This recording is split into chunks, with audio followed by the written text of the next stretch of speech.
बिस्मिल्लाहिर्रहमानिर्रहीम अल्लाहुम्मा सल्लि अला सय्यिदिना व मौलाना मुहम्मद व अला आलि सय्यिदिना व मौलाना मुहम्मद व बारिक व सल्लिम व सल्लु अलैहि। मुहतरम नाज़रीन व सामिईन, अस्सलामु अलैकुम व रहमतुल्लाहि व बरकातुहू। रब्बुल आलमीन की ज़ात से उम्मीद है तमाम अहबाब आफ़ियत से होंगे। हमारी दुआ है अल्लाह ताला सबको अपने हिफ्ज़ व अमान में रखे और अल्लाह ताला दुनिया और आखिरत की खुशियाँ नसीब फरमाए। मुहतरम सामिईन व नाज़रीन, आज का अमल ऐसा कमाल अमल है, आज का तरीका वो है कि जिससे आप जादू का तोड़ सिर्फ 3 दिन में कर सकते हैं, गारंटी से और शर्तिया। एक ऐसा तरीका कि जिसके ज़रिए से आप सिर्फ़ और सिर्फ 3 दिन में तमाम जादू की काट कर सकते हैं, जादू की रुकावटों को तोड़ सकते हैं, जादू के ज़रिए से मुसल्लत शुदा शयातीन को अपने घर से, अपने जिस्म से, अपनी आल से, अपनी औलाद से, अपने कारोबार से, अपने दुकान से, अपने मकान से, अपनी फैक्ट्री से भगा सकते हैं। जी, जादू की काट किस तरह से होगी? क्या तरीका है कि जिसमें 3 दिन में मुकम्मल जादू की काट हो जाए और किस तरह से वो जादू ख़त्म हो जाए। पुराने से पुराने जादू का मरीज़ है तो ये तरीका आज़माएं। पुराने से पुराने जादू की तरफ से बंदिश है, ये तरीका आज़माएं। पुराने से पुराना जादू नफ़रत का चल चुका है, ये तरीका आज़माएं। 1000 साल भी अगर किसी की नस्ल में जादू चल रहा है और वो थक हार चुके हैं, इलाज मुआलिजीन से कराते कराते थक चुके हैं, आमिलीन से काम नहीं हुआ, पढ़ाइयों से काम नहीं हुआ, वज़ाइफ से काम नहीं हुआ, अमलियात से काम नहीं हुआ, मायूस हो चुके हैं, बैठ गए हैं, तो खुदारा एक ये तरीका भी इस्तेमाल कर लें।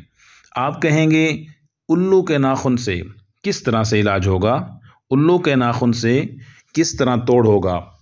याद रखिए, आप इस चीज़ को समझिए, ये तरीका ना कोई नाजायज़ है, ना कोई हराम है, ना शरीयत में इसके ऊपर कोई पाबंदी है। इलाज के लिए आप कुछ भी इस्तेमाल कर सकते हैं। हकीमों के पास जाएं, दवाइयाँ लेने जाएं, उनके अंदर कुछ ऐसी चीज़ें दवाइयों में मिक्स करते हैं जो मंशियात में आती हैं। आपके मुफ्तियान कराम उलमाए दीन इजाज़त देते हैं कि अगर बतौर दवाई मंशियात इस्तेमाल करनी पड़ जाएं तो कर सकते हैं, जान बचाना फ़र्ज़ है। अगर कोई ऐसी हराम चीज़ इस्तेमाल करनी पड़ जाए, इस्तेमाल करें, जान बचाना फ़र्ज़ है।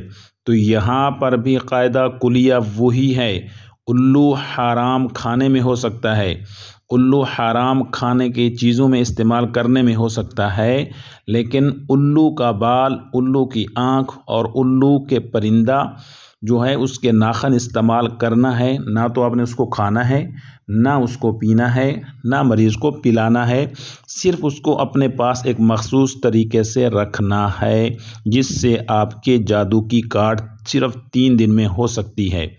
और अल्हम्दुलिल्लाह इसको आज़माया है, ऐसे मरीज़ों पे किया है जो इलाज मुआलजा करा के थक चुके थे, आमिलीन से भागे हुए थे और मुसीबत ज़दा थे, मुश्किलात में फंसे हुए थे। अल्हम्दुलिल्लाह इसी तरीके पे इलाज हुआ, अल्लाह ने उन्हें शिफा अता फरमा दी। अल्लाह ताला ने इस चंगल से उन्हें आज़ाद कर दिया। अल्लाह ने शैतानियत के उस चंगल से, ज़ंजीरों में जो जकड़े हुए थे, अल्लाह ने उन्हें आज़ाद कर दिया। अल्लाह रब्बुल आलमीन किसी चीज़ के मोहताज नहीं है। शिफा देने पे आए, वो किसी गोली के मोहताज नहीं, इंजेक्शन के मोहताज नहीं, दवाई के मोहताज नहीं हैं।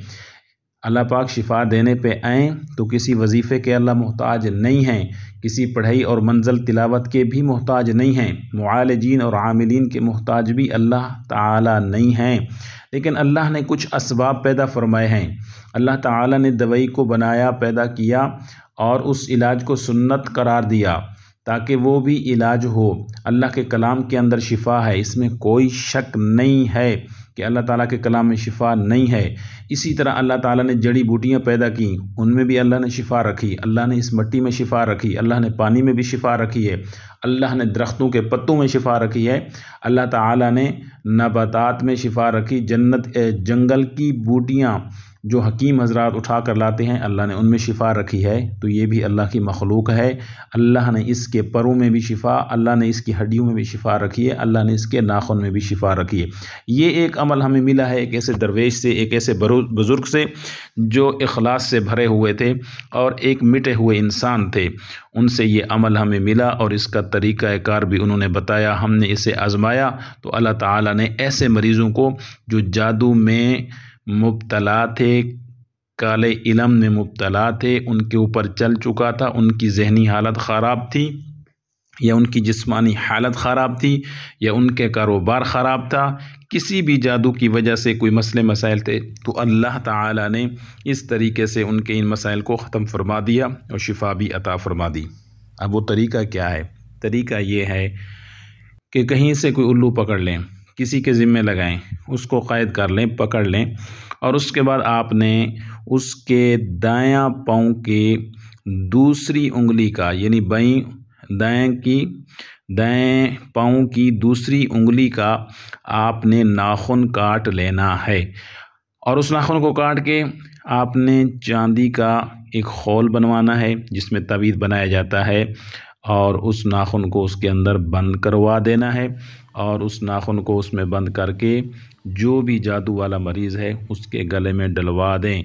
3 दिन वो डाल के रखें और 3 दिन के बाद जाके किसी आमिल से चेक करवाएं, किसी आलिम से चेक करवाएं, किसी मुआलिज से चेक करवाएं। इंशाअल्लाह ताला उसके अमल की काट हो चुकी होगी, जादू की काट हो चुकी होगी और उसका जिस्म इंशाअल्लाह ताला आज़ाद हो चुका होगा। इस अमल को कमतर ना समझें, इस अमल को छोटा ना समझें, बहुत बड़ा अमल है और ये अमल कोई आपको लाखों रुपए दे के भी नहीं देगा और ये तरीका नहीं बताएगा। अब इस तरीके को वो हजरात करें कि जो इस मुसीबत में फंसे हुए हैं, जो बहुत ज़्यादा तकलीफ़ में हैं, जो बहुत ज़्यादा परेशान हाल हैं, उन लोगों के लिए, उन हजरात के लिए ये एक तोहफ़ा है और इसकी तमाम हजरात को इजाज़त भी है और तरीक़ा भी मैंने बता दिया है।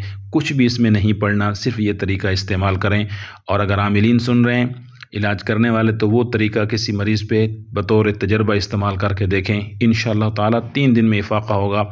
आप दुआओं में याद रखेंगे। अल्लाह ताला सबका हामी व नासिर हो। आपसे गुजारिश है इस वीडियो को लाइक ज़रूर करना है, शेयर करना है और जो नए हजरात हैं वो सब्सक्राइब